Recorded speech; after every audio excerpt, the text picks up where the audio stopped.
Welcome to the Times of Industry show with wealthresearchgroup.com. I'm extremely excited about today's show with returning guest Andrei Polgar. And Andrei doesn't do much in terms of interviews these days. We're very lucky to have him with us. It's been a while. And how you been in the interim? What's been going on with you? Hey, first of all, thank you for having me. Yeah, I ended up doing a lot of interviews and collaborations for my The Age of Anomaly book. I ended up doing as many as 8, 9 per day. And so I decided to take a break. I mean, I think as an author, as an economist who respects himself, I think you have to find the right balance between having a voice, speaking to people, speaking your mind, and just shutting up and listening. So right now I'm in the shutting up and listening stage of my career, where I just keep working on my 1 Minute Economics YouTube channel, where I publish educational videos 2 times per week. That, together with projects that I'm working on alongside partners and all that stuff, I think that, for your psyche, for everything that has to do with trying to be a good, reasonable economist who puts forth opinions that are relevant to the world we live in, I think sometimes knowing when to shut up is just as important as knowing how and when to speak your mind.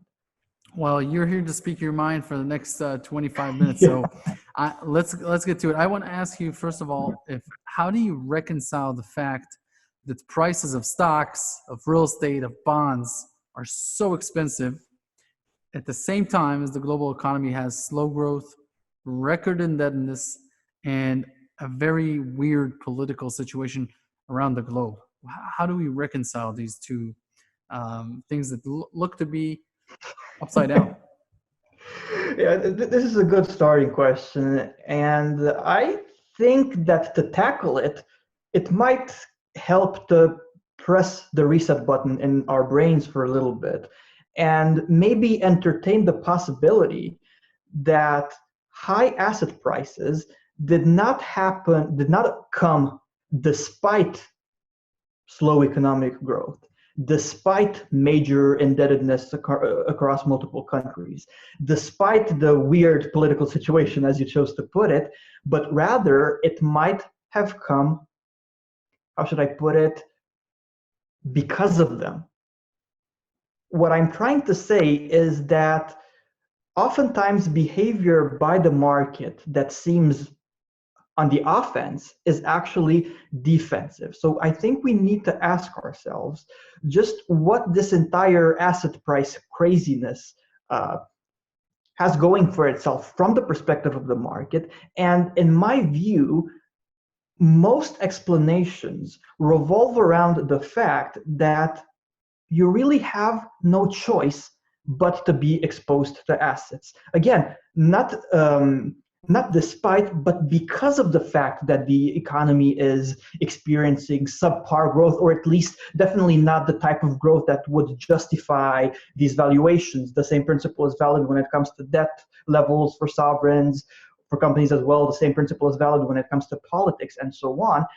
And as such, we have this system of absolute craziness and bubbles forming next to other bubbles, with each bubble more than capable of, causing major damage, even bringing down the economic system as we know it in and of itself. Let's not even talk about about calculations in aggregate. We have this entire situation in which the market ends up deciding that it has no choice but to gain exposure to asset.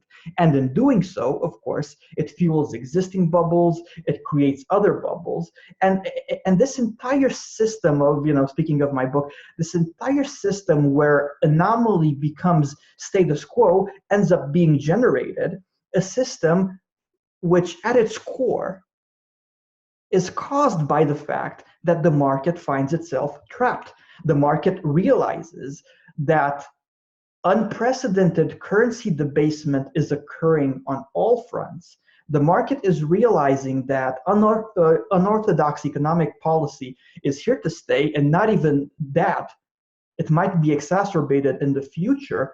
And as such, we shouldn't be surprised that the market is reacting to the unprecedented in terms of scale of it all, we shouldn't be surprised that the market is acting in peculiar manners, with asset prices reflecting something which the type of climate you would consider optimistic, when in fact they're a byproduct, I would say more so, of despair. The fact that market participants understand that it's not a matter of being optimistic and, oh my God, look at this amazing economy, look at this, these amazingly well-balanced countries and so on. No, it's more so a matter of, okay, eventually we're going to have currency-related problems on a global scale, so we don't have much of a choice other than gaining exposure to assets. At least that's my read on it. That's very interesting, and obviously, when it comes to bonds, it made them so expensive. People are basically paying for the privilege of loaning money to governments, especially in Europe. I want to ask you about the FANG stocks that have now turned into MAGA stocks, the Microsoft, Amazon and Google, or Google and Amazon, in the order of the MAGA. These companies are the $1 trillion club.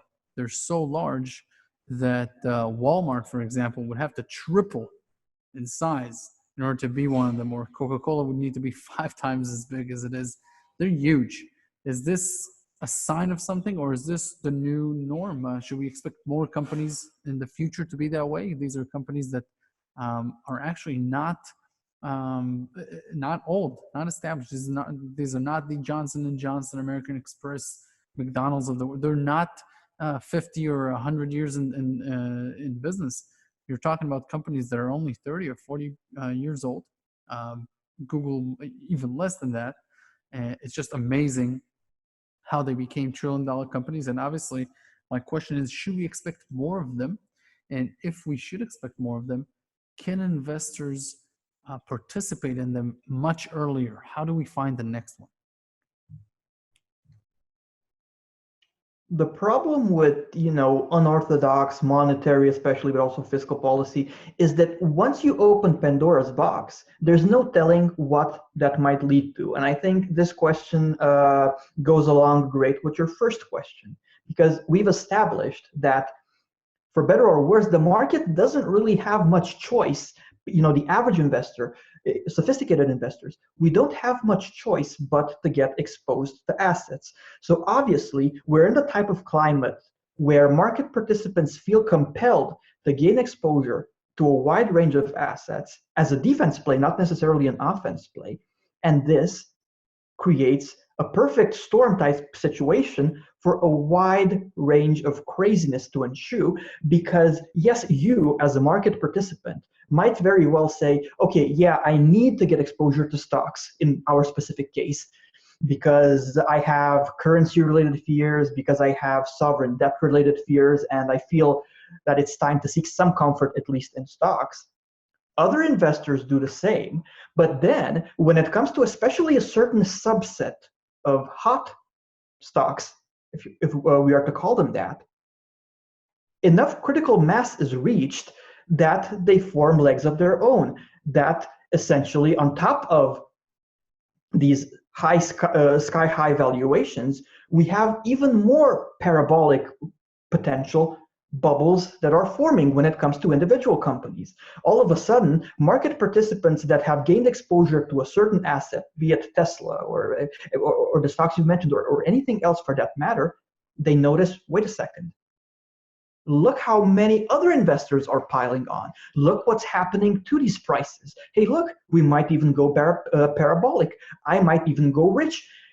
Human nature is pretty tricky in that it's remarkable how you can go from investing in something because you're compelled to do so, to smelling money, the greed being activated, speaking of switches with our previous question, with the greed switch being activated as far as you're concerned, and all of a sudden, now you want to get rich by, via Tesla call options. Now you want to get involved in this or that stock because it's hot, because everyone else is doing it. Again, when you open Pandora's box, it can lead to a wide range of craziness. And so it is my view that again, it all boils down to the narrative of multiple bubbles coexisting, from cryptocurrencies that are well known for their bubble cycles, and from 10,000 bitcoins that used to be that were used at one point to buy two pizzas, or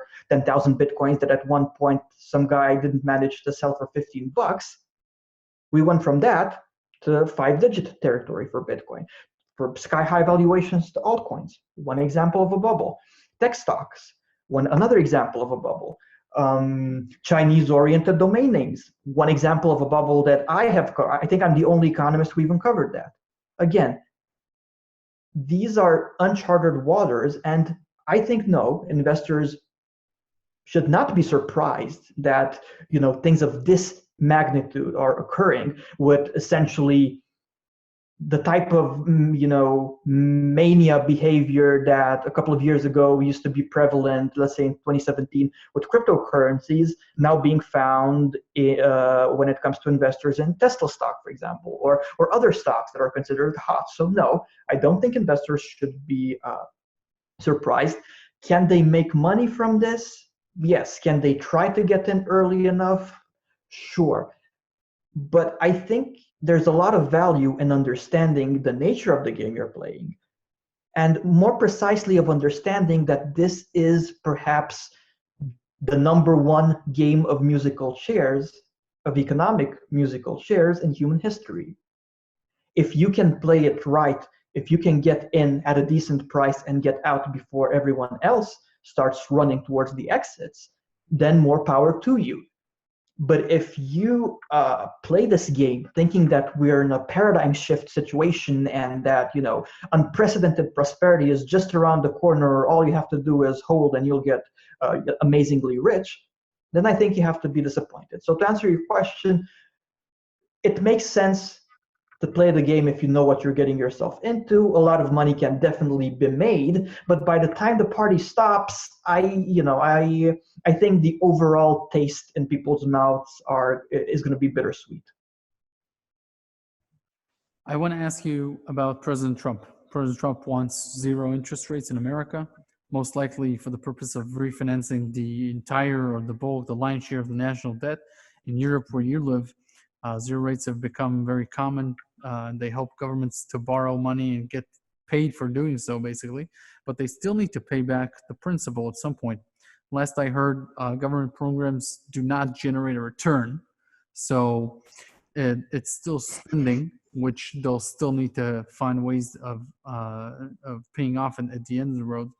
When does a major market event change, or what can change the tune for investors? Because obviously, about $17 trillion are invested in negative rates. So what gives? Once again, I feel that we are in musical chairs territory. Now, of course, you've mentioned Europe. And indeed, interest rates have gone negative in the European Union. Not only that, but at the height of its QE, the ECB, quote unquote, printed more money than the Federal Reserve's 85 billion per month when you transform euros into dollars. And what you're essentially asking is when this game of musical chairs is going to end. And the answer is, I don't know. I don't know when it's going to end. I don't know how it's going to end. But I know that it's something so unprecedented that it made me, for one, change my game plan completely. Yes, you have all of these countries that are borrowing at record low rates, and even as it is, even at these ultra low interest rates, servicing the debt becomes problematic. Let's not even mention the fact that you create a financial system, an economic system, where companies, individuals alike, are dependent on this cheap flow of money being, considered status quo. And it's all fine and dandy when people are having fun. I think a good example, since you've mentioned Europe, is Greece, right? When you have a country like Greece that became a European Union member, then it entered the Eurozone, it automatically opened the gates to a lot of capital entering Greece. And the party was great. Greece organized, events on a global scale, prestigious events. They've built massive, they've invested in public works massively, some of them useful, a lot of them utterly useless, but the party was fun. It was great. Stuff was being built, events were being organized. The average Greek citizen was enjoying it. If you worked for the public system, you enjoyed your 13th salary, your 14th salary, and so on. So when the money is flowing, and while the party is ongoing, everyone's having a great time, and the same principle is valid now. All of a sudden, cheap money solves all of our problems. We had, the pigs nations with two eyes, Portugal, Italy, Ireland, Greece, and Spain, that were major, major problems. Now, many of them are perceived as success stories. The same way you have President Trump, and politicians in general, not just Trump, pretty much everyone. When the economy is good, they love to take credit for it. And it's all this environment of cheap money and false expectations that is going to make the fall that much worse. When will the game of musical chairs end? I have no idea, but the time to hedge is now. Because by the time you're going to see obvious warning signs, it's probably going to be too late to position yourself properly. As it is, and as I explain in both of my books, it's very difficult to position yourself accordingly as it is. So the time to hedge is now. When times are good, when this new paradigm involving cheap money, negative interest rates, and so on and so forth, is status quo, now is the time to worry. Especially in light of the fact that, yes, many bureaucrats and economists over at central banks, they believe that this is a gravy train that's always going to produce, but it's not. It's not like there's a reason why I work so hard on my YouTube channel, 1 Minute Economics. One of my most viewed videos is about fractional reserve banking, about how our banking system works. And you've mentioned negative interest rates, but I would add something to it. They're marginally negative interest rates. It's not something you can milk indefinitely. If interest rates are, let's say for the average depositor, at negative 0.1%, people are complacent. The joke goes that you're more likely to change your wife than your bank. So people are complacent. They're not going to run for the exits and withdraw their money just because you ask them to pay negative 0.1% per year. If you ask them to pay negative 1% per year, then many of them will say, wait a second, I'm not going to give you that money. Maybe not many, but enough of them. How much? I don't know, 5%. Lower them further to negative 2%. And you're going to have even more people say, wait a second, I'm not paying you 2% per year. Maybe it's going to be 10%. Lower them to negative, 4%, and you're going to have 20%, 25% of depositors ask for their money. And there is no bank on this planet that can withstand even, let's say, a third of depositors demanding their money. That's not how fractional reserve banking works. Banks would collapse well before that. And for all of these reasons, the fact that you cannot milk negative interest rates forever. 2, the fact that whenever you see, paradigm shift narratives, you should run for the exits. For all of these reasons and many more, the time to hedge is right now. Funny thing about the Greek bond, they were yielding 42% at the height of 2011. 42% was what the interest rate was, and now it's like 1% for the Greek bonds. It's amazing. I want to ask you about something that I think you'll be very opinionated on. Many argue that in the 21st century we've solved the problem of inflation. Same as in the turn of the 20th century when electricity, airplanes, cars, and a lot of innovation came along, and we saw positive deflation. The theory goes that productivity isn't measured in GDP in the right way. For example, everything you get from Google, which is free, it's not measured in GDP. You can't measure the quality of search engines, etc. And there are many more examples. And what the bottom line is that our cost of living is actually going down, but we don't see it because many of the free stuff, we've never paid for them anyways. So we don't know how to say, man, we were saving thousands of dollars in searching stuff online because we've never paid Google at all in the first place. But the theory goes that our standard of living is incredibly high, and therefore inflation will stay incredibly low because of technology and because of disruption.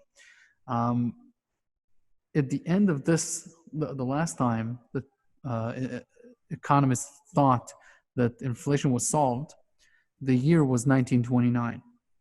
And I want to ask you, do you think that this is another one of those, this time is different and it's going to just collapse at some point and we will see inflation? Because we just see central banks for 10 years telling us that they can't produce inflation, they can't control it, they don't know what to do. They're wrong every time that they think inflation is getting heated up.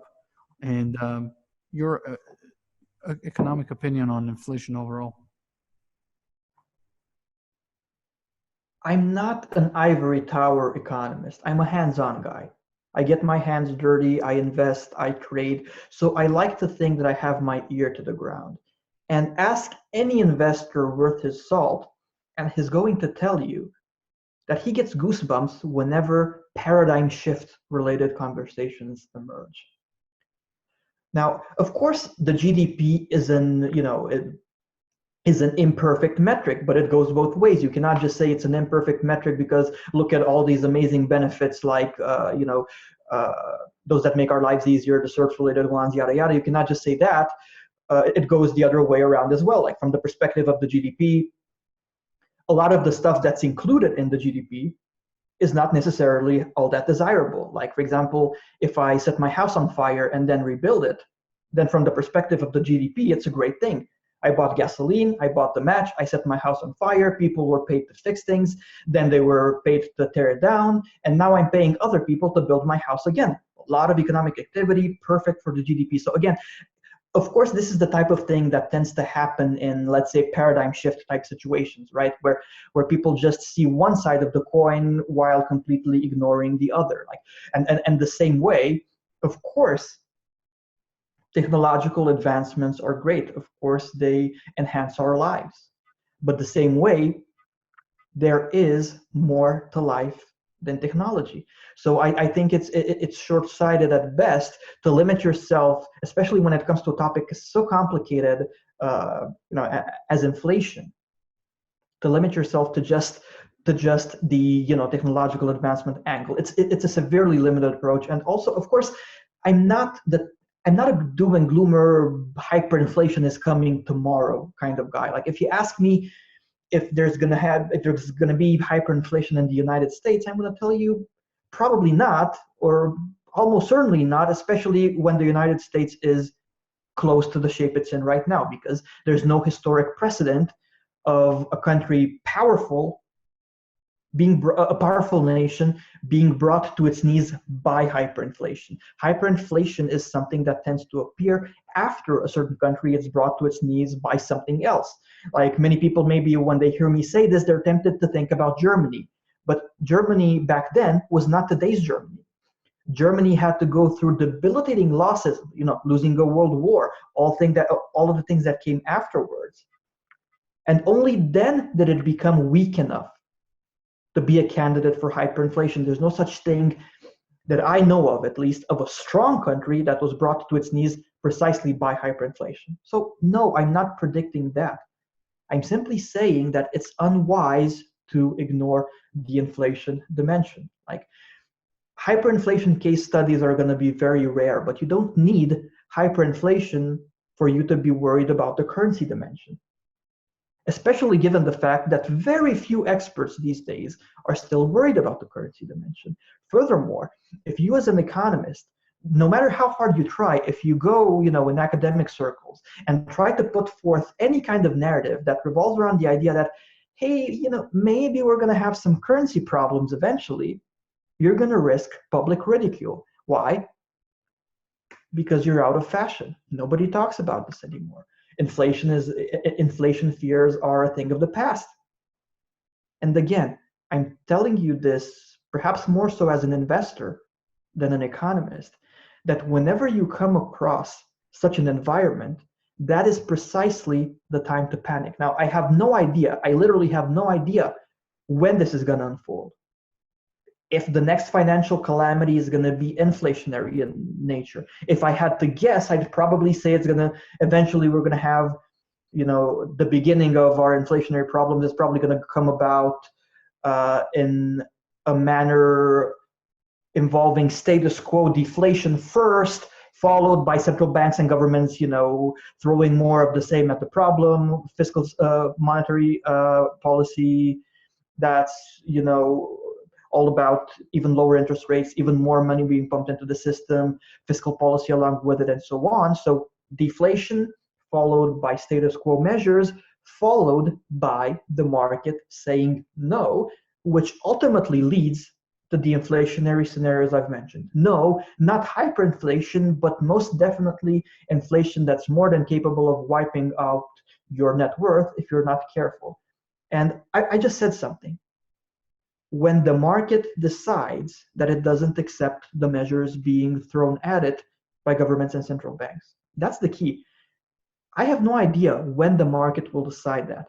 Maybe we're good to go for another cycle. Maybe we're going to go through another financial calamity that's deflationary in nature, another status quo financial calamity, and that inflationary consequences are only going to emerge after another cycle. I don't know.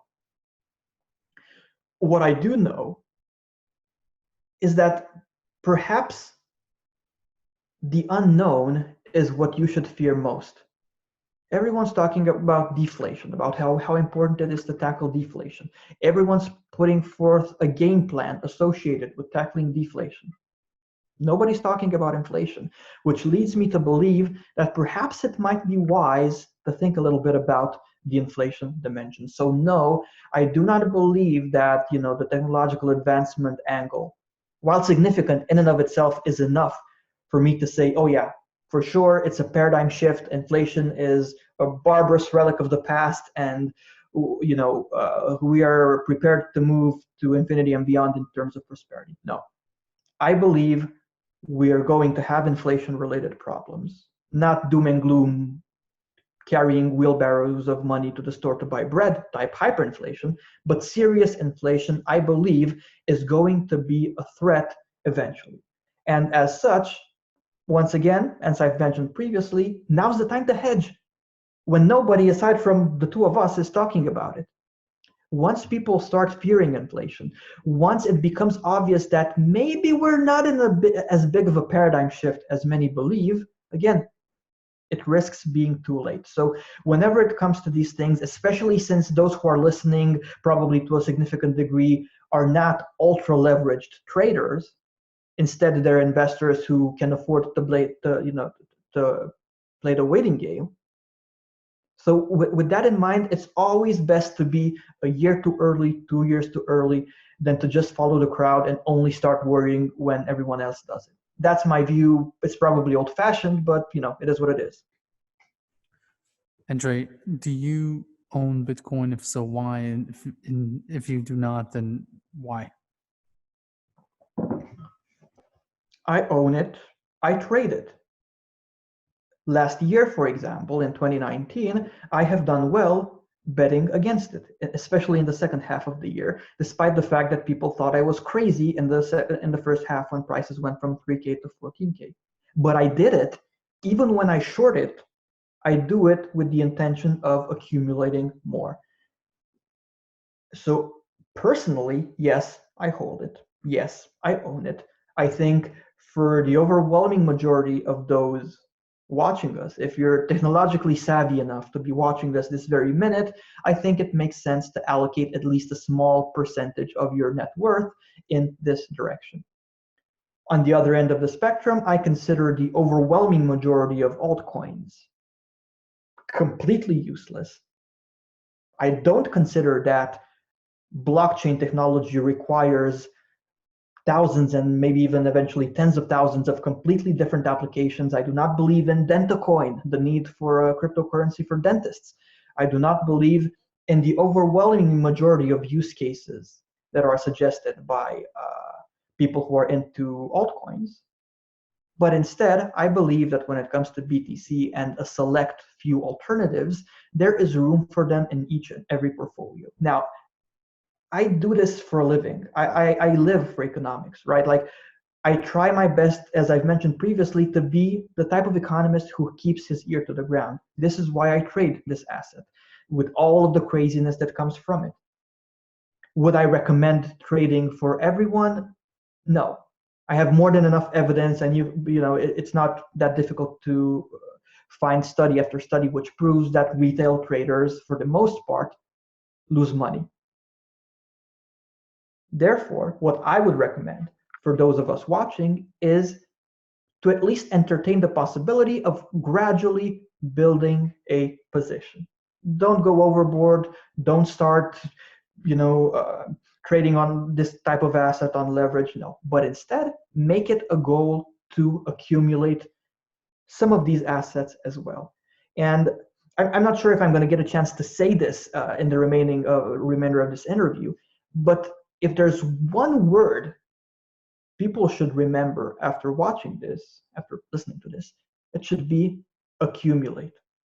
You don't have to be a trader. On the contrary, if you are a trader, statistically speaking, you're probably going to lose money.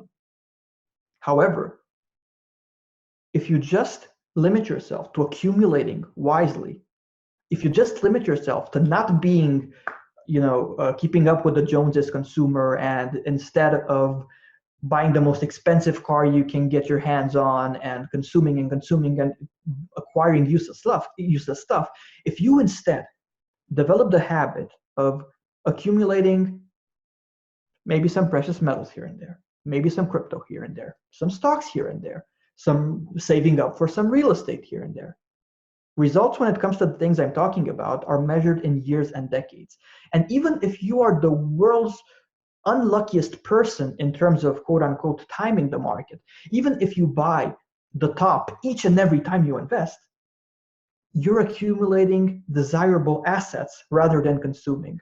So in the long term, this is going to work out in your favor. And the fact that you have this tendency of buying the top, while unfortunate and maybe bad for your self-esteem as a trader, it's going to be a mere blip on the radar when it comes to the big picture, 20 years, 30 years, 40 years, and so on from now. Accumulation, in my view, is the number one word people should remember. And is BTC an asset worth accumulating? I believe it certainly is. Sometimes it's going to be overvalued, sometimes it's going to be undervalued.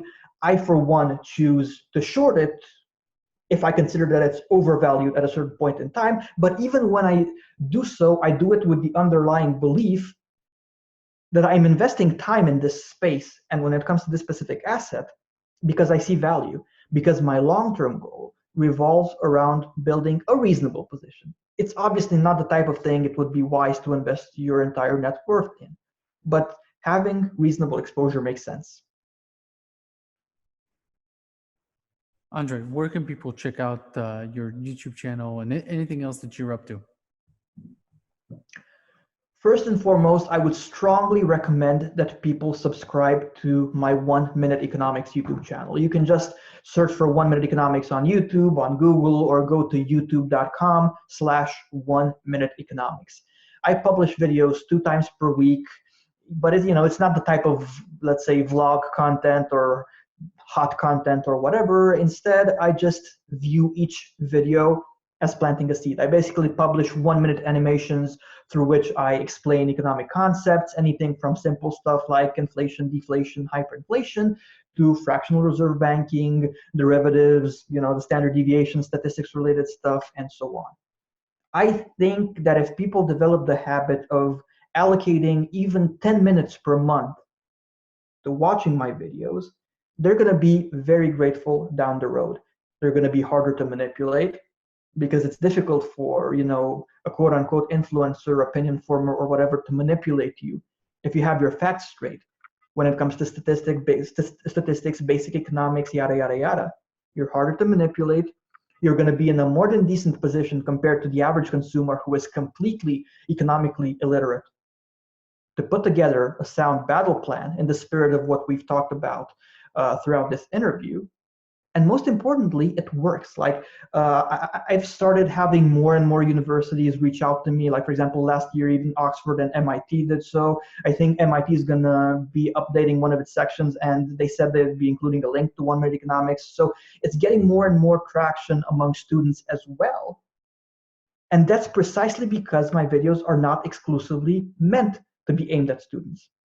Think of it as 50-50, right? Like my goal is dumbing it down as much as possible. I'm the type of guy who does not want to sound intelligent. I just want you to understand economics. So I'm going to simplify, I'm going to oversimplify, I'm going to use funny, cute animations to get the message across, because my one and only goal is turning people from financially illiterate consumers into resilient investors. So if you're going to do something that pertains to checking out my work, subscribe to 1 Minute Economics. It's 100% free. It's always going to be 100% free. If you want to go deeper, Google my name, Andrei Polgar. Visit andreipolgar.com. I've written 2 books, the second of which hit Wall Street Journal and USA Today, the bestseller list during its launch week. It's called The Age of Anomaly. It teaches you how to wisely prepare for financial calamities. Check out my books. They're 400 plus page books each. So if you want a more detailed perspective, be sure to check them out. And other than that, if you want to get in touch, write a comment on my YouTube channel. I try to reply to comments whenever possible. Send me an email by visiting andreipolgar.com and navigating through there. I'm looking forward to making a difference. That's at the end of the day, I think the stakes are high enough for it to be worth it for people who are, let's say, economically inclined or good with money to invest some of their brain power into educating the public. So that's what I'm trying to do through the YouTube channel, through my books. And I thank you for giving me the opportunity to kind of spread the word about what I'm doing. Andrei, thank you very much. You're a great guy. Thank you.